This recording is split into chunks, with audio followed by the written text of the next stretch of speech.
രാവിലെ എഴുന്നേറ്റ് കഴിഞ്ഞാൽ ഞാൻ ആദ്യം ചെയ്യണത് എന്തെന്ന് വെച്ചാൽ രാത്രി കിടക്കാൻ പോകുമ്പോൾ നമ്മളുടെ ഈ വരാന്തയിലുള്ള കസേരയും കുഷനും ഒക്കെ എടുത്ത് അകത്ത് വെക്കാറുണ്ടേ. കാരണം പൂച്ചയൊക്കെ ഉള്ള ഇതിലേക്ക് നടന്നു പോകുന്നത് കൊണ്ട് ചിലപ്പോൾ കയറി വന്നിരുന്നാലോ എന്നുള്ളൊരു ഡൗട്ടാണ്.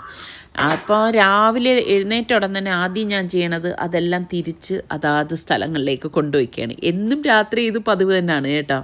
ശരിക്കും പറഞ്ഞാൽ നിസ്കാരവും ഓതലും ഒക്കെ കഴിഞ്ഞ് കഴിയുമ്പോഴേക്കും എൻ്റെ മനസ്സിന് ഭയങ്കര ഒരു സമാധാനവും സുഖവും ഒക്കെ കിട്ടും. അതിപ്പം ആരായാലും നിങ്ങളുടെ പ്രാർത്ഥന കഴിഞ്ഞ് കഴിയുമ്പം അങ്ങനെയൊക്കെ തന്നെയല്ലേ. അപ്പോൾ ഞാൻ എങ്ങനെയെന്ന് വെച്ച് കഴിഞ്ഞാൽ ഇപ്പോൾ എത്ര വയ്യെങ്കിലും കിടന്നുറങ്ങത്തില്ല കേട്ടോ. അപ്പം ഞാൻ നിസാർക്കായി മേഡ് ഫോർ ഈച്ച് അതർ എന്ന് പറയുന്നത് പോലെയാണ് ഈ ഒരു കാര്യത്തിൽ കേട്ടോ. നമ്മൾ രണ്ടും ഒരുപാട് സമയം ഉറങ്ങാനായിട്ട് സമയം കളയാത്ത വ്യക്തികളാണേ. അപ്പോൾ ഇന്ന് നിസാറിക്കയ്ക്ക് സുഖമില്ലാത്തത് കൊണ്ട് തന്നെ നിസാറിക്ക പള്ളിയിൽ പോണില്ല, വീട്ടിലാണ് നിസ്കരിക്കണത്. അപ്പോൾ ഇവർ മൂന്നുപേരും പള്ളിയിലേക്ക് പോയി കഴിഞ്ഞ് സാധാരണഗതിയിൽ നിസാറിക്ക അങ്ങനെ വീട്ടിൽ നിസ്കരിക്കാറേ ഇല്ല. പള്ളിയിൽ എത്ര വയ്യെങ്കിലും പോകണമാണ്. അത്രത്തോളം വയ്യാത്തത് കൊണ്ടാണ് അങ്ങനെ പോകാത്തത്. അങ്ങനെ ഞാൻ ടെറസിലേക്ക് വന്നപ്പോഴേക്കുണ്ട് നല്ല രസമുണ്ട് കേട്ടോ. അപ്പോൾ ഞാൻ കുറേ സമയം ഞാൻ ഇവിടെ നിന്ന് ഇങ്ങനെ സമയം കളയും. ഞാൻ എപ്പോഴും പറയത്തില്ലേ, ആ കിളികളുടെ ശബ്ദമൊക്കെ കേട്ട് ഇങ്ങനെ അങ്ങോട്ടും ഇങ്ങോട്ടും ഒക്കെ നടക്കുമ്പം അതും ശരിക്കും പറഞ്ഞാൽ എന്നിൽ ഒരു പോസിറ്റീവ് വൈബ് എനിക്ക് ഫീൽ ചെയ്യുവേ. അപ്പം ഞാൻ കുറേ നേരം നിൽക്കുമ്പോഴേക്ക് ശരിക്കും ഈ കിളികളൊക്കെ ഇങ്ങനെ എന്തോ ഒരു സൗണ്ടിലാണെന്നറിയോ രാവിലെ ഉണ്ടാക്കുന്നത്. അതെന്ത് രസമാണെന്നാ. നമ്മൾ ഓരോ ദിവസം തുടങ്ങുമ്പോഴും നമ്മളുടെ മനസ്സിലൊരു പ്ലാനിങ് ഉണ്ടെങ്കിൽ നമ്മളുടെ ജോലികളെല്ലാം നമുക്ക് നല്ല രീതിയിൽ ചെയ്ത് തീർക്കാനായിട്ട് പറ്റും. അപ്പം ഞാനെങ്ങനെയാണെന്ന് വെച്ചാൽ അന്നത്തെ ദിവസം നമുക്ക് എന്തൊക്കെ ചെയ്യണം, എനിക്ക് എന്തൊക്കെ ചെയ്യാനുണ്ട്, എന്തൊക്കെ ചെയ്യും എന്നൊക്കെ മനസ്സിലൊരു കാൽക്കുലേഷൻ വയ്ക്കും കേട്ടോ. അപ്പോൾ നമ്മൾ അത് എത്രയും പെട്ടെന്ന് ചെയ്ത് തീർക്കാനായിട്ട് നോക്കും. പിന്നെ ഞാൻ പറഞ്ഞില്ലേ, ചായ ഇട്ട് കഴിഞ്ഞാൽ ഇങ്ങനെ വന്നിരുന്ന് ഞാൻ എനിക്ക് വേണ്ടിയിട്ട് ഒരുപാട് സമയം സ്പെൻഡ് ചെയ്യുന്ന ഒരാളാണ് കേട്ടോ. അപ്പോൾ ഇന്ന് ബ്രേക്ക്ഫാസ്റ്റിന് ഞാൻ ഡിസാനോയുടെ പെന്നെ പാസ്തയാണ് റെഡിയാക്കുന്നത്. ഇപ്പം ഞാൻ പാസ്തയൊക്കെ ഉണ്ടാക്കിയിട്ട് കുറേ നാളായി. പിന്നെ പിള്ളേരൊക്കെ ഉള്ളത് കൊണ്ട് ഞാൻ വിചാരിച്ചു ശരി ഇന്നത്തെ ബ്രേക്ക്ഫാസ്റ്റ് ഇതുണ്ടാക്കാമെന്ന്. കാരണം നിസാറിക്ക കഞ്ഞിയായിരിക്കും കുടിക്കുന്നത്. നിസാറിക്കക്ക് പിന്നെ ഈ പാസ്തയൊന്നും വലുതായിട്ട് കഴിക്കുന്ന ഒരാളുമില്ല. പിന്നെ ഈ ഒരു സ്റ്റേജിൽ ഒട്ടും പറ്റത്തില്ലല്ലോ. അപ്പോൾ ഞാൻ വെള്ളം ഉപ്പിട്ട് തിളപ്പിക്കാൻ വെച്ചിട്ടുണ്ടായിരുന്നു. പിന്നെ ഇവിടെ ഒരു 3 തക്കാളി, ഇതുപോലെ നല്ല പഴുത്ത കളറുള്ള തക്കാളി വേണം നമ്മൾ ഇതിനായിട്ട് എടുക്കാനുള്ളത് കേട്ടോ. അപ്പോൾ അത് ഞാനൊന്ന് കട്ട് ചെയ്തെടുക്കണേ. അപ്പം നമുക്ക് ഇതൊന്ന് വേവിച്ചെടുക്കാൻ വേണ്ടിയിട്ട് എളുപ്പത്തിന് വേണ്ടിയിട്ടാണ് ഞാൻ ഇതുപോലെ ഒന്ന് കട്ട് ചെയ്തെടുത്തത്.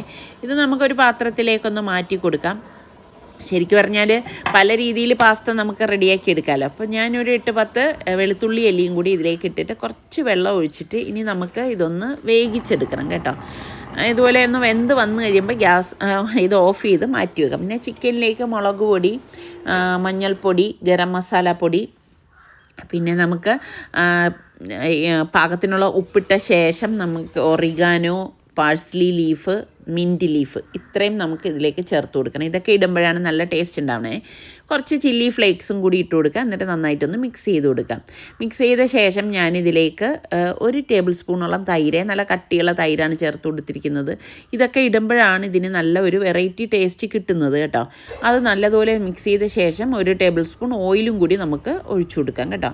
എന്നിട്ട് ഒന്ന് വിരകി കൊടുക്കണം. അപ്പോൾ ഞാൻ ഇന്നിപ്പം ഇത് എയർ ഫ്രയറിൽ വെച്ചാണ് റെഡിയാക്കാൻ പോണത്. അപ്പോൾ എയർ ഫ്രയർ എടുത്തിട്ടുണ്ട്. പിന്നെ ഞാൻ ഈ ഓൺലൈനിൽ വാങ്ങിച്ചാണ് ഈ ലൈനർ ഇടുമ്പോൾ നമുക്ക് എയർ ഫ്രയർ എപ്പോഴും കഴുകേണ്ട ആവശ്യം വരുന്നില്ല. ലൈനറിലേക്ക് ചിക്കൻ വെച്ചിട്ടുണ്ട്. ഇനി നമുക്കിത് എയർ ഫ്രൈ ചെയ്തെടുക്കാം. ഇതാകുമ്പോൾ പിന്നെ നമ്മൾ അവിടെ നിന്ന് അത്രയും സമയം നമുക്ക് ലാഭിക്കാം. അതിന് കാവൽ നിൽക്കേണ്ട കാര്യമില്ലല്ലോ. അപ്പോൾ ഞാൻ പാസ്തയുടെ വെള്ളം തിളയ്ക്കാറായപ്പോൾ കുറച്ച് ഓയിലും കൂടെ ഒഴിച്ചിട്ടുണ്ട്. അപ്പോൾ നമ്മുടെ ഈ പെന്നെ പാസ്ത ഇതിലേക്ക് തട്ടിയിട്ടിട്ടുണ്ട്. എന്നിട്ട് നമുക്കൊന്ന് ഇളക്കി കൊടുക്കണം. എണ്ണ ഒഴിക്കണം എന്തെന്ന് വെച്ചാൽ അത് ഒട്ടിപ്പിടിക്കാതിരിക്കാനാണേ. അപ്പം നമ്മുടെ ഈ തക്കാളിയും വെളുത്തുള്ളിയും ഒന്ന് തണുത്ത ശേഷം വേണം മിക്സിയുടെ ജാറിലേക്ക് ഇട്ട് കുറച്ച് വെള്ളം ഒഴിച്ചിട്ട് ഒന്ന് അടിച്ചെടുക്കാം. ഇത് തണുത്ത ശേഷമാണ് ഞാൻ അടിക്കാൻ പോകുന്നത്. എന്നിട്ട് നമ്മളുടെ ചിക്കൻ ഇടയ്ക്ക് നമുക്ക് ഇതുപോലെ ഒന്ന് മറിച്ച്, അതായത് ഒന്ന് ഇളക്കി കൊടുത്താൽ മതി കേട്ടോ. അപ്പോഴേക്ക് കറക്റ്റ് ടൈം ആകുമ്പോൾ അത് വെന്ത് കിട്ടുകയും ചെയ്യും. അപ്പോൾ പാസ്ത റെഡിയായി വരുന്നുണ്ട്. അപ്പോൾ ഞാൻ ഹൈ ഫ്ലെയിമിൽ ഇട്ടിട്ട് തന്നെയാണ് ഈ പാസ്ത റെഡിയാക്കിയിരിക്കുന്നത്. എന്നിട്ട് ഞാനൊന്ന് ഊറ്റിയിട്ട് നന്നായിട്ടൊന്ന് വാഷ് ചെയ്തെടുക്കാം. അപ്പോൾ ഇവിടെ പിള്ളേർക്കൊക്കെ പാസ്ത ഭയങ്കര ഇഷ്ടമാണ് കേട്ടോ. അപ്പം ഞാൻ അതേ പാൻ തന്നെ എടുത്തിട്ട് അതിലേക്ക് ബട്ടർ ഇട്ട് കൊടുക്കുന്നുണ്ട്. പിന്നെ നമുക്ക് ഇതിലേക്ക് കുറച്ച് ഓയിലും കൂടി ഒഴിച്ചു കൊടുക്കാം കേട്ടോ. ബട്ടർ മാത്രം ആയി കഴിഞ്ഞാലും അത്ര ഒരു എല്ലാം പെട്ടെന്ന് കരിഞ്ഞു പോകും. അതുകൊണ്ടാണ് ഓയിലും കൂടി ചേർത്ത് പോകും. എന്നിട്ട് 5-6 വെളുത്തുള്ളി ഒന്ന് ചതച്ചത് ഇതിലേക്ക് ഇട്ടിരുന്ന് വഴറ്റിയ ശേഷം ഞാനിവിടെ ഒരു സവാള, ഒരു ക്യാപ്സിക്കം പച്ച, മഞ്ഞ, ചുവപ്പ് എടുത്തിട്ടുണ്ട്. ഓരോന്ന് വീതം കട്ട് ചെയ്തെടുത്താണ്. അതെല്ലാം നമുക്കിതിലേക്ക് ഇട്ടിട്ട് ഒന്ന് വഴറ്റി കൊടുക്കാം. ഈ ക്യാപ്സിക്കൊക്കെ ശരിക്കും പറഞ്ഞാൽ ശരീരത്തിന് ഒത്തിരി നല്ലതാണ് കേട്ടോ. ഇതിലേക്ക് നമുക്ക് കുറച്ച് ഒറിഗാനോ, അതുപോലെ തന്നെ പാഴ്സ്ലി ലീഫും മിൻറ്റ് ലീഫും ഒക്കെ ഇട്ട് കൊടുക്കാം. എന്നിട്ട് എല്ലാം ചേർത്തിട്ട് നല്ലതുപോലെ ഒന്ന് ഇളക്കി കൊടുക്കണം. പിന്നെ നമ്മൾ ഈ അടിച്ചെടുത്ത തക്കാളിയുടെ പേസ്റ്റ് ഉണ്ടല്ലോ, അതും ഇതുപോലെ ഒഴിച്ച ശേഷം നമുക്ക് പാസ്ത സോസ് എന്ന് പറഞ്ഞിട്ട് വാങ്ങിക്കാൻ കിട്ടും. എൻ്റെ കയ്യിലിരുന്നത് കൊണ്ട് ഞാനത് കുറച്ച് ഇതിലേക്ക് ചേർത്ത് കൊടുക്കുന്നുണ്ട്. അതൊക്കെ ഇടുമ്പം നല്ല ടേസ്റ്റാണ് കേട്ടോ. ശരിക്കും ഒരു വെറൈറ്റി ടേസ്റ്റാണ്. നമ്മൾ ഈ റെസ്റ്റോറൻറ്റിലൊക്കെ വാങ്ങിക്കത്തില്ല, ആ ഒരു ടേസ്റ്റാണ് നമുക്കിതിന് കിട്ടുന്നത്. ഇതിലേക്ക് ഞാൻ 1 ടീസ്പൂണ് നമ്മളുടെ മുളക് പൊടിയും കൂടി ചേർത്തിട്ടുണ്ട്. കാശ്മീരി ചില്ലിയാണ് ചേർത്തത്. ഒന്ന് ഇളക്കി കൊടുത്തപ്പോഴേക്കും ഇതാ നമ്മളുടെ ചിക്കൻ ഇവിടെ റെഡിയായി വന്നിട്ടുണ്ട്. അപ്പോൾ ഈ റെഡിയായിരിക്കുന്ന ചിക്കൻ ഞാൻ ഇതാ ഇപ്പം ആ ലൈനർ ഇതുപോലെ എടുത്തു. കണ്ട നമ്മളുടെ എയർ ഫ്രയർ നല്ല ഇതായിട്ട് തന്നെ ഇരിപ്പുണ്ട്, വാഷ് ചെയ്യേണ്ട ഒന്നും കാര്യമില്ല. അപ്പോൾ ഈ ചിക്കൻ ഫുള്ളായിട്ട് നമുക്കിതിലേക്ക് ഇട്ട് കൊടുക്കാം. ഇട്ട് കൊടുത്തിട്ട് നമുക്ക് നന്നായിട്ട് ഒന്ന് ഇളക്കി കൊടുക്കാം. ശരിക്കും പറഞ്ഞാൽ വളരെ പെട്ടെന്ന് നമുക്ക് ഉണ്ടാക്കിയെടുക്കാൻ പറ്റുന്ന ഒരു റെഡ് സോസ് പാസ്തയാണ്. എന്നിട്ട് നമുക്ക് ഇതാ ഈ കഴുകി ഊറ്റി വെച്ചിരിക്കുന്ന പാസ്തയും ഇട്ടിട്ട് എല്ലാം ചേർത്ത് നല്ലതുപോലെ ഒന്ന് ഇളക്കിയെടുക്കണം. ഇത്ര മാത്രമേ ഉള്ളൂ കേട്ടോ. ലാസ്റ്റ് കുറച്ച് മല്ലിയിലയും കൂടി ഒന്ന് തൂവി എടുത്തു കഴിഞ്ഞാൽ നമ്മളുടെ പെന്നെ റെഡ് സോസ് പാസ്ത ഇവിടെ റെഡി ആയിട്ടുണ്ട്. അപ്പോൾ നിങ്ങൾ ഒരു പ്രാവശ്യമെങ്കിലും ട്രൈ ചെയ്ത് നോക്കണം. കുട്ടികൾക്കൊക്കെ ഇതെന്തായാലും ഇഷ്ടപ്പെടുവേ. അപ്പോൾ ഇതാണ് ഇന്ന് ഞാനിവിടെ ഇവർക്ക് വേണ്ടി ഉണ്ടാക്കിയ ബ്രേക്ക്ഫാസ്റ്റ്. ഞാൻ ഒരു കാര്യം കാണിച്ചു തരാമേ. ഇത് കണ്ട സാധാരണ ശംഖുപുഷ്പം നീല കളറിലെ, ഇത് നല്ല ലാവൻഡർ കളറുള്ളത് കേട്ടോ. ഇത് ഞാൻ വളർത്തിയതൊന്നുമല്ല, താനേ കിളിച്ച് വന്നതാണേ. തൊട്ടപ്പുറത്തെ വീട്ടിൽ ശംഖുപുഷ്പം നല്ല നീല കളറിലുള്ള ഉണ്ട്. ഇനി എൻ്റെ എങ്ങാനും പൂവന്ന് വീണിട്ടൊക്കെ ഉണ്ടായതാണോ എനിക്ക് അതിനെക്കുറിച്ചൊന്നും അറിയത്തില്ല. അപ്പം ഞാൻ നോക്കിയപ്പോഴേക്കും കുറേ ഇങ്ങനെ ഈ ഫാഷൻ ഫ്രൂട്ടിൻ്റെതും അതുപോലെ തന്നെ ഈ കോവക്കയുടെയൊക്കെ വള്ളി, കരിയേപ്പിലയൊക്കെ ചുറ്റി വന്നിരിക്കാനായിട്ട് എത്ര പ്രാവശ്യം ഞാനിത് മൂടോടെ കട്ട് ചെയ്ത് വിട്ടെന്നറിയാവോ. എന്നാലും പിന്നെയും ഇതിങ്ങനെ പൊടിച്ചുകൊണ്ടിരിക്കുകയാണേ. നമുക്ക് ആവശ്യമുള്ള ചെടികളാണെങ്കിൽ ഇതുപോലെ പൊടിച്ച് കയറത്തില്ല എന്നുള്ളതാണ് വാസ്തവം കേട്ടോ. അപ്പം ഞാനതെല്ലാം ഒന്ന് കട്ട് ചെയ്ത് വിടേണ്. എനിക്കാണെങ്കിൽ എൻ്റെ കറിവേപ്പിലയിൽ എന്തെങ്കിലും ചുറ്റിക്കഴിഞ്ഞാൽ ഭയങ്കര വിഷമമാണ് കേട്ടോ. കാരണം അത്ര പ്രാധാന്യത്തോടു കൂടി ഞാൻ വളർത്തുന്ന ഒന്നാണ് ഈ കറിവേപ്പില എന്ന് പറയുന്നത്. ഇപ്പം പിന്നെ ഞാൻ അങ്ങനെ അധികം ഇതിൽ നിന്ന് ഇലകൾ ഒടിച്ചെടുക്കാറുമില്ല കേട്ടോ. അപ്പം ഞാൻ അതിൻ്റെ മൂഡ് നോക്കിയിട്ട് എല്ലാം ഒന്ന് കട്ട് ചെയ്ത് വിടേണ് കേട്ടോ. പിന്നെ അതാ ഈ റോസ ഉണ്ട്, ഇത് ജണ്ട് പോലെയാണ് ഈ റോസ പൂക്കണത്. ഇപ്പോൾ കുറേ ആയി ഞാൻ കട്ട് ചെയ്ത് വിട്ടിട്ട് കേട്ടോ. അപ്പം ഞാൻ നോക്കിയപ്പോഴേക്ക് കുറേ ഇങ്ങനെ പൂത്ത് കഴിഞ്ഞിട്ട് ഉണങ്ങിയൊക്കെ ഇരിക്കുന്നുണ്ട്. അപ്പോൾ പിന്നെ ഇതെല്ലാം ഒന്ന് കട്ട് ചെയ്ത് വിടാമെന്ന് വിചാരിച്ചു കേട്ടോ. അപ്പോൾ ഈ സമയം കിട്ടുന്നതിൻ്റെ ഇടയിലാണ് ഇങ്ങനെയുള്ള കാര്യങ്ങളൊക്കെ വന്ന് ചെയ്യണത്. എപ്പോഴും ചെയ്യണം എന്നൊക്കെ വിചാരിക്കും. പിന്നെ ഈ ചെടികളോടുള്ള ഭ്രമം എന്ന് പറഞ്ഞാൽ അതെൻ്റെ ഒരു പാഷനൊന്നുമല്ല. എനിക്കിങ്ങനെ കാണാനും ആസ്വദിക്കാനും ഒക്കെ ഇഷ്ടമാണ്. പാഷനുള്ള ഒരുപാട് ആൾക്കാർ നമുക്ക് ചുറ്റും ഉണ്ടാവുമല്ലോ. അപ്പോൾ ഞാൻ ഇതിലെ പൂക്കൾ എന്ന് പറയുന്നത് ഇതുപോലെ ജണ്ട് പോലെയാണ് വരുന്നത്. നല്ല രസമാണ് കാണാനായിട്ട്. പൂത്ത് കഴിഞ്ഞാലേ ഇത് കണ്ട കോവയ്ക്ക പഴുത്തിങ്ങനെ തൂങ്ങിക്കിടക്കണം. ഇത് കാട്ടുകോവലാണ് കേട്ടോ. കാരണം ഇഷ്ടംമാതിരി ഇങ്ങനെ ചുറ്റി പിടിക്കും. അപ്പോൾ പിച്ചിയിലിങ്ങനെ പിടിക്കുന്നതുകൊണ്ടാണ് ഞാനിത് കട്ട് ചെയ്ത് വിടുന്നത്. പിന്നെ കുറേ കവരം ഞാനിതുപോലെ കട്ട് ചെയ്ത് മാറ്റാമെന്ന് കരുതി. കാരണം ഇതിലേ നടന്നു വരുമ്പോഴേ കണ്ണിലൊക്കെ കൊള്ളുന്നുണ്ട്. അപ്പോൾ ഇടയ്ക്കിടയ്ക്ക് ഞാനിതുപോലെ കട്ട് ചെയ്ത് മാറ്റും. ഈ പകലൊക്കെ നല്ല ചൂട് കാരണം കണ്ട ആ പിച്ചിയുടെ കമ്പെല്ലാം ഉണങ്ങി നിൽക്കുന്നത്. അപ്പോൾ ഇന്ന് ഞാൻ സ്പെഷ്യലായിട്ടുള്ള 2 കറികളാണ് കാണിക്കുന്നത്. അപ്പം ഇനിയിപ്പം ഇതെല്ലാം കട്ട് ചെയ്ത് എല്ലാം കഴിഞ്ഞ് എല്ലാം ഒന്ന് ഒതുക്കി വെച്ചിട്ട് വേണം എനിക്ക് കിച്ചണിലേക്ക് പോകാനുള്ളത്. അതാണ് ഞാനൊരു പ്ലാനിങ്ങിൻ്റെ കാര്യം നേരത്തെ പറഞ്ഞില്ലേ. അപ്പോൾ ആദ്യത്തെ റെസിപ്പിക്ക് വേണ്ടി വെണ്ടയ്ക്ക ഞാൻ ഇതുപോലെ വട്ടത്തിൽ അരിഞ്ഞെടുക്കുകയാണ്. കൂട്ടത്തിൽ 3 പച്ചമുളകും എടുത്തിട്ടുണ്ട്. ചെറിയ പച്ചമുളകാണ് ഇവിടെ ഞാൻ എടുത്തിരിക്കുന്നത്. അതൊക്കെ നിങ്ങളുടെ എരിവിൻ്റെ പാകത്തിനനുസരിച്ച് മുളകിൻ്റെ എണ്ണം കൂട്ടുകയും കുറയ്ക്കുകയും ചെയ്യാം. ഇനി വേണ്ടത് ചെറിയ ഒരു പീസ് ഇഞ്ചിയാണ് കേട്ടോ. അപ്പോൾ ആ ഇഞ്ചിയും നമുക്ക് ചെറുതായിട്ടൊന്ന് അരിഞ്ഞെടുക്കണം. അപ്പോൾ ഇതൊക്കെ ഇടുമ്പോഴാണ് ഈ കറി നല്ല ടേസ്റ്റി ആയിട്ട് കിട്ടുന്നത്. കൂട്ടത്തിൽ നമുക്ക് 3 ചെറിയ ചുവന്നുള്ളി എടുക്കണം. ഇപ്പോൾ ചുവന്നുള്ളി നിങ്ങളുടെ കയ്യിൽ ഇല്ല എന്നുണ്ടെങ്കിൽ ഒരു സവാളയുടെ ഒരു 1/4 ഭാഗം മാത്രം എടുത്താൽ മതി. ഉള്ളിയുടെ അളവ് കൂടണം എന്നില്ല കേട്ടോ. ഉള്ളി ഞാൻ ഇവിടെ അരിഞ്ഞെടുത്ത് വെച്ചിട്ടുണ്ട്. പിന്നെ വേണ്ടത് തക്കാളിയാണ്. തക്കാളി എടുക്കുമ്പോൾ പ്രത്യേകം ശ്രദ്ധിച്ചേക്കണം, ഒരുപാട് പഴുത്ത തക്കാളി എടുക്കരുതേ. ദശക്കട്ടിയുള്ള തക്കാളി ഇല്ലേ, അങ്ങനെയുള്ള തക്കാളി വേണം നമ്മൾ ഇതിലേക്ക് എടുക്കാനായിട്ട്. ഒരുപാട് പഴുത്തത് എടുത്തു കഴിഞ്ഞാൽ അത്ര ശരിയാവത്തില്ല. അപ്പോൾ തക്കാളി നമുക്ക് ഇതാ ഒന്ന് കട്ട് ചെയ്തെടുക്കണം. അപ്പോൾ ഇനി ഇത് നമുക്ക് എങ്ങനെയാണ് തയ്യാറാക്കുന്നതെന്ന് നോക്കാം. അപ്പോൾ ആ മൺചട്ടിയിലേക്ക് നമുക്ക് ഒരു 1.5 ടേബിൾ സ്പൂണോളം ഓയിൽ ഒഴിച്ചു കൊടുക്കാം. ഓയിലൊന്ന് ചൂടായ ശേഷം നമുക്ക് കടുകിട്ടൊന്ന് പൊട്ടിച്ചു കൊടുക്കാം. എന്നിട്ട് നമുക്ക് 1 ടീസ്പൂൺ ചെറിയ ജീരകവും 1 ടീസ്പൂൺ ഉലുവയില്ലേ അതും കൂടി ഇട്ട ശേഷം 2-3 വറ്റൽമുളക് ഇതുപോലെ ഒന്ന് മുറിച്ചിട്ടിട്ട് കുറച്ച് കറിവേപ്പിലയും കൂടി ഇതിലേക്ക് ചേർത്ത് കൊടുക്കാം. എന്നിട്ട് നന്നായിട്ടൊന്ന് ഇളക്കി കൊടുക്കണം. ഇതുപോലെ ഒന്ന് ഇളക്കിയെടുക്കണം കേട്ടോ. അപ്പോൾ ഫ്ലെയിം കുറച്ച് വെച്ചിട്ടാണ് ഇളക്കിയെടുക്കുന്നത്. എന്നിട്ട് നമുക്ക് ഇതിലേക്ക് ഞാൻ അരിഞ്ഞു വെച്ചിരിക്കുന്ന നമ്മുടെ ഇഞ്ചി, ചുവന്നുള്ളി, നമ്മളുടെ വെണ്ടയ്ക്ക ഇതെല്ലാം കൂടി ചേർത്തിട്ട് ഒന്ന് മിക്സ് ചെയ്ത് കൊടുക്കണം. ഇതുപോലെ വെണ്ടയ്ക്ക ആകുമ്പോൾ പെട്ടെന്ന് വെന്ത് കിട്ടുന്ന ഒരു വെജിറ്റബിളാണ്. ഒരുപാട് നേരമൊന്നും നമ്മൾ വെക്കേണ്ട ആവശ്യമില്ല. അപ്പോൾ ഇതുപോലെ ഒന്ന് ഇളക്കിയെടുക്കണം. അപ്പോൾ ഞാൻ മീഡിയം ഫ്ലെയിമിൽ വെച്ച് തന്നെ ഇളക്കിയെടുത്തിട്ട് പാകത്തിനുള്ള ഉപ്പും കൂടി ഇട്ടിട്ട് ഇളക്കി കൊടുക്കണം. അതിൻ്റെ ആ മെഴുമെഴുപ്പൊന്ന് പോകണം കേട്ടോ. ഇങ്ങനെ നിങ്ങൾക്ക് അറിയത്തില്ലേ, എടുക്കുമ്പോൾ വെണ്ടയ്ക്കയ്ക്ക് അങ്ങനെ ഒരു ഇതുണ്ട്. അപ്പോൾ നമ്മൾ മീഡിയം ഫ്ലെയിമിലിട്ട് ഇങ്ങനെ ഇളക്കിക്കൊണ്ടിരുന്ന് കഴിഞ്ഞാൽ പെട്ടെന്ന് തന്നെ അതിൻ്റെ ആ മെഴുമെഴുപ്പ് അങ്ങ് മാറിക്കിട്ടും. അപ്പോൾ ഞാൻ ഇതിലേക്ക് 4 പുളിഞ്ചിക്ക കൂടി ചേർക്കുകയാണ് കേട്ടോ. അപ്പോൾ ആ പുളിഞ്ചിക്ക ഞാൻ വട്ടത്തിൽ അരിഞ്ഞെടുത്തുകൊണ്ട് വന്നിട്ടുണ്ട്. അതും കൂടി ഇതിലേക്ക് ഇട്ടിട്ട് നമുക്ക് തക്കാളി ഉണ്ടല്ലോ, ആ തക്കാളിയും കൂടി ഇതിലേക്ക് ഈ സമയമാണ് ചേർത്ത് കൊടുക്കുന്നത്. അപ്പോൾ വെണ്ടയ്ക്ക കൊണ്ടുള്ള കറികൾ തന്നെ ഞാൻ ഒരുപാട് പ്രാവശ്യം കാണിച്ചിട്ടുണ്ട്. അപ്പോൾ ഓരോന്നിലും ഓരോ രീതിയിൽ എന്തെങ്കിലുമൊക്കെ ചേർത്തിരിക്കും. ഇന്നിപ്പോൾ ഉണ്ടാക്കുന്നതിൽ ഞാൻ പുളിഞ്ചിക്ക ചേർത്തിട്ടുണ്ട്. എന്നിട്ട് നമുക്ക് നല്ലതുപോലെ ഒന്ന് ഇളക്കി കൊടുക്കണം. അപ്പോൾ ഇതുപോലെ ഒന്ന് ഇളക്കി കൊടുത്ത ശേഷം നമുക്കിനി ഇതിലേക്ക് 1 ടീസ്പൂൺ മഞ്ഞൾപ്പൊടിയും 1 ടീസ്പൂൺ ചെറിയ ജീരകത്തിന്റെ പൊടിയും 1 ടീസ്പൂൺ വറുത്ത് പൊടിച്ച ഉലുവാപ്പൊടിയും കൂടി ഇട്ടിട്ട് ഇതുപോലെ ഒന്ന് ഇളക്കി കൊടുക്കുക.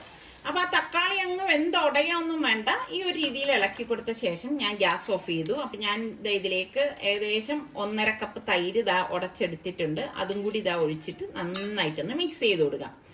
അപ്പം തീ ഓൺ ചെയ്ത് കഴിഞ്ഞാൽ ഇത് പിരിഞ്ഞു പോകും. അതുകൊണ്ടാണ് തീ ഓഫ് ചെയ്ത ശേഷം നമ്മളിത് ഇതിലേക്ക് തൈര് ഒഴിച്ചു കൊടുക്കുന്നത്. എന്നിട്ട് നല്ലതുപോലെ ഒന്ന് മിക്സ് ചെയ്ത് കൊടുക്കും. അപ്പൊ നമ്മളുടെ വെണ്ടയ്ക്ക ചേർത്തുള്ള മോരുകറി റെഡി ആയിട്ടുണ്ട്. അടുത്ത് ഇതുപോലെ തന്നെ മൺചട്ടി അടുപ്പത്തേക്ക് വെച്ചിട്ട് ഒരു 3 ടേബിൾ സ്പൂണോളം വെളിച്ചെണ്ണ ഞാൻ ഒഴിച്ചിട്ട് കുറച്ച് കടുകിട്ടൊന്ന് പൊട്ടിച്ചു കൊടുക്കാണ്. കടുക് പൊട്ടി വരുമ്പോൾ കറിവേപ്പിലയും നമ്മളുടെ തിരുവനന്തപുരത്തിന്റെ സ്വന്തം തൊണ്ടമുളകും ഇട്ട ശേഷം ഞാൻ ഈ അരിഞ്ഞു വെച്ചിരിക്കുന്ന വെണ്ടയ്ക്ക കുറച്ചധികം വെണ്ടയ്ക്ക ഇതിലേക്ക് ഇട്ടിട്ട് ഇതുപോലെ ഒന്ന് ഇളക്കി കൊടുക്കാണ്. അപ്പൊ അതും നമ്മൾ കൈയെടുക്കാതെ ഒന്ന് ഇളക്കി കൊടുക്കും. ഞാൻ വെണ്ടയ്ക്കയിലെ മെഴുമെഴുപ്പ് മാറേ വേണം, എന്നാൽ വെണ്ടയ്ക്കയുടെ ആ ഒരു പച്ച കളർ നഷ്ടപ്പെടാനും പാടില്ല. ഇതിലേക്ക് നമുക്ക് പാകത്തിനുള്ള ഉപ്പും കൂടി ഇട്ടിട്ട് വേണം നമുക്കിത് ഇളക്കിയെടുക്കാനുള്ളത്. അപ്പൊ ഞാൻ ഇതിന് അരപ്പിന് വേണ്ടിയിട്ട് ഒരു 1/4 കപ്പ് തേങ്ങയും 4 വെളുത്തുള്ളി അല്ലിയും 2 പച്ചമുളകും 1/2 ടീസ്പൂൺ ചെറിയ ജീരകവും 1 ടീസ്പൂൺ മഞ്ഞൾപ്പൊടിയും കൂടി ഇട്ട ശേഷം നമുക്കിതൊന്ന് കറക്കിയെടുക്കാം. ഒരുപാട് അരയേണ്ട ആവശ്യമില്ല, ഈ ഒരു രീതിയിൽ കറക്കിയെടുത്താൽ മതി. അപ്പോൾ നമ്മളുടെ വെണ്ടയ്ക്ക് ഈ സമയം കണ്ട റെഡി ആയിരിക്കുന്നത്. ഒന്ന് മൺചട്ടി ആയതുകൊണ്ട് തന്നെ പെട്ടെന്ന് വെന്ത് കിട്ടും. ഇപ്പോൾ ഓൾമോസ്റ്റ് വെന്തിട്ടുണ്ട്. അപ്പോഴേക്ക് നമുക്ക് ഈ അരപ്പ് ഇതിലേക്ക് ഇട്ട് കൊടുക്കാം. അപ്പോൾ വെറൈറ്റി ആയിട്ട് ഞാൻ ഇന്ന് തോരൻ ഉണ്ടാക്കാമെന്ന് വിചാരിച്ചതാണ് കേട്ടോ. സാധാരണ ഞാൻ വെണ്ടയ്ക്ക മെഴുക്കാണ് ഉണ്ടാക്കാറുള്ളത്. എനിക്കിഷ്ടം വെണ്ടയ്ക്ക മെഴുക്കാണ് കേട്ടോ. അപ്പം നിങ്ങൾക്ക് വെണ്ടയ്ക്ക മെഴുക്കാണോ വെണ്ടയ്ക്ക തോരനാണോ ഇഷ്ടം? അപ്പോൾ ഇതുപോലെ ഒന്ന് ഇളക്കിയെടുക്കുമ്പോഴേക്ക് നമ്മളുടെ വെണ്ടയ്ക്ക തോരനും റെഡി ആയിട്ടുണ്ട്. ഇതൊക്കെ പെട്ടെന്ന് ഉണ്ടാക്കിയെടുക്കാൻ പറ്റുന്ന കറികളല്ലേ. നമ്മുടെ സനക്കുട്ടി ദത്തയ്ക്കൊപ്പം ബാംഗ്ലൂർ പോണെന്ന് അല്ലേ? എന്നെ ഫോട്ടോ എടുക്കണ? എന്നെ തിരിച്ച് ഫോട്ടോ എടുക്കണടാ? എന്താ ഇതിൽ റെക്കോർഡ് ചെയ്ത് കൊടുക്കാന്ന്? ഇതിൽ റെക്കോർഡ് ചെയ്യണോ? അവള് വാപ്പയുടെ ഫോട്ടോ എടുക്കുക. വാപ്പ എന്ത് ചെയ്യുന്നേ? സനക്കുട്ടി ദുആ ചെയ്തിട്ടുണ്ടേ. നിസ്സാറിക്കൊക്കെ ഒട്ടും സുഖമില്ല. എങ്ങനെയുണ്ട്?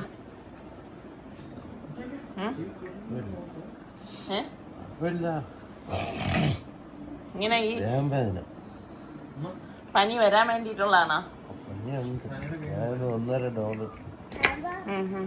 വാപ്പ മരുന്നടിക്കാൻ സന കൊണ്ടുവന്നിരിക്കുക. മരുന്നടിക്കാൻ നമ്മൾ ഡോക്ടറെ കണ്ടു കേട്ടോ. ഡോക്ടറെ കണ്ട്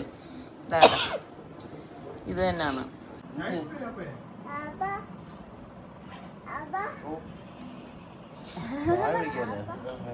വാപ്പ വരും.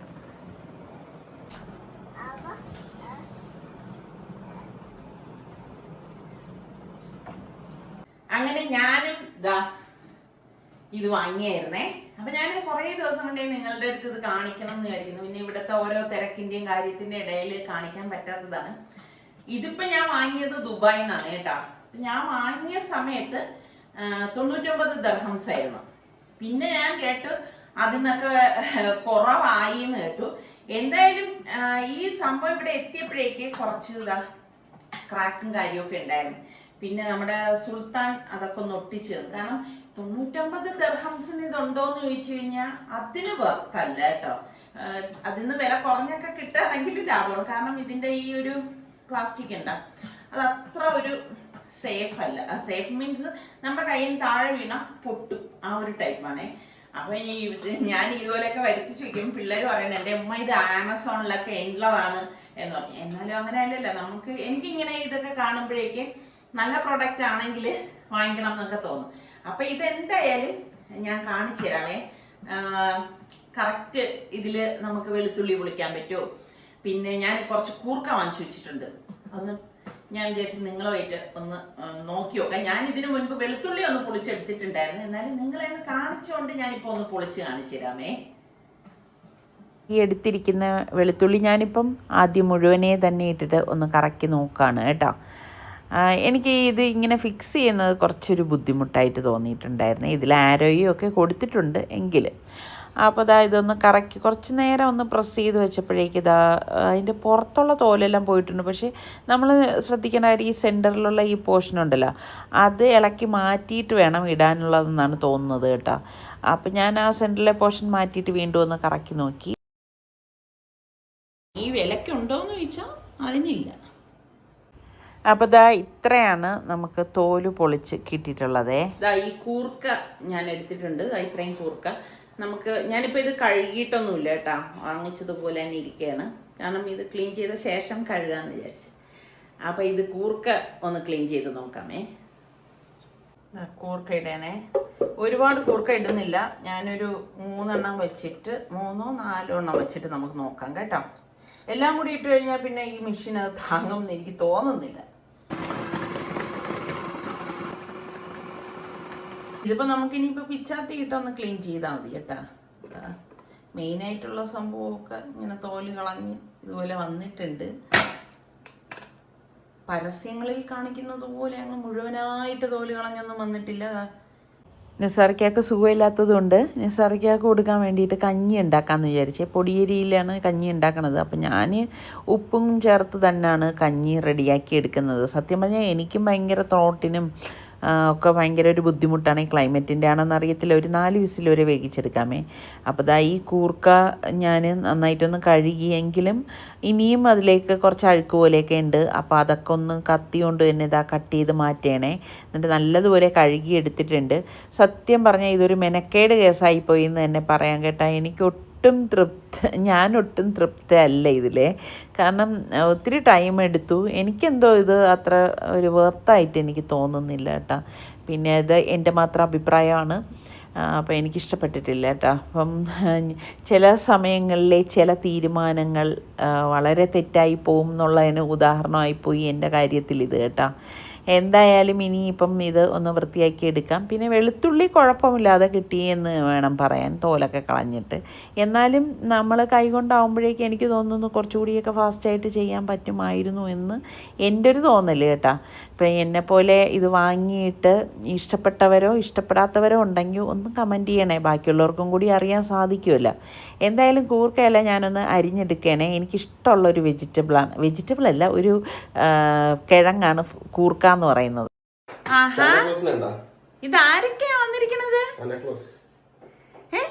ചുന്ദരി വാവ ഇടക്കിടക്ക് ഇതുപോലെ കിച്ചണിലേക്ക് വരും. ഇപ്പം ദദ്ദായി നന്നായി മതി ചുന്ദരി കുട്ടിക്കല്ലേ? ആണോ? ദദ്ദായി നന്നായി മതിയാ? ടാറ്റ എന്നാണോ താത്ത എന്നാണോ പറഞ്ഞേ? കഴുകി നന്നായിട്ട് വൃത്തിയാക്കിയ കൂർക്കയിലേക്ക് കുറച്ച് വെള്ളം ഒഴിച്ചിട്ട് നമുക്ക് അതാ ഈ ഒരു പാനിലേക്ക് വെച്ചിട്ടൊന്ന് വേവിച്ചെടുക്കാമേ. അപ്പം നമുക്ക് ഇതിലേക്ക് പാകത്തിനുള്ള ഉപ്പും 1 ടീസ്പൂണോളം മഞ്ഞൾപ്പൊടിയും കൂടി ഞാൻ ഇട്ട് കൊടുക്കുന്നുണ്ട്. ഇനി നമുക്ക് മൂടി വെച്ചിട്ട് വേണം ഇതൊന്ന് വേവിച്ചെടുക്കാൻ. അപ്പോൾ ഈ സമയം കൊണ്ട് നിസാറിക്കയുടെ കഞ്ഞി റെഡി ആയിട്ടുണ്ട് കേട്ടോ. അപ്പോൾ പനിയൊക്കെ വരുമ്പം ശരിക്കും കഞ്ഞി തന്നെയാണ് ഏറ്റവും നല്ലത്. ഇപ്പോൾ പിള്ളേർക്ക് വേണ്ടി ഗോതമ്പ് പുട്ടും എടുത്തു.